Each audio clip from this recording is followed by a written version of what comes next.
Paragraf 53. 1. Pri prechádzaní cez cestu je chodec povinný prednostne použiť priechod pre chodcov, nadchod alebo podchod. Na priechode pre chodcov sa chodí vpravo, chodec nesmie vstupovať na vozovku, ak prichádza vozidlo s právom prednostnej jazdy, ak sa chodec nachádza na vozovke, musí takémuto vozidlu bez meškania uvoľniť priestor na prejazd. Chodec je povinný umožniť električke plynulý prejazd. 2.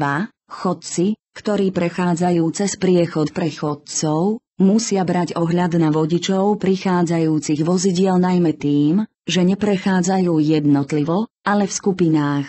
To platí aj voči vodičom odbočujúcim na cestu, cez ktorú chodci prechádzajú. Chodec nesmie vstupovať na vozovku, a to ani pri použití priechodu pre chodcov, ak vzhľadom na rýchlosť a vzdialenosť prichádzajúcich vozidiel nemôže cez vozovku bezpečne prejsť. Iným účastníkom cestnej premávky ako chodcom je používanie priechodu pre chodcov zakázané. 3. Mimo priechodu pre chodcov sa smie cez vozovku prechádzať len kolmo na jej os. Chodci smú prechádzať cez vozovku mimo priechodu pre chodcov, len ak s ohľadom na vzdialenosť a rýchlosť jazdy prichádzajúcich vozidiel nedonútia ich vodičov na zmenu smeru alebo rýchlosti jazdy. 4. Pred vstupom na vozovku sa chodec musí presvedčiť, či tak môže urobiť bez nebezpečenstva, a len čo vstúpi na vozovku, nesmie sa tam bezdôvodne zdržiavať ani zastavovať. To platí na priechode pre chodcov i mimo neho. Chodec nesmie prekonávať zábradlie ani iné zábrany,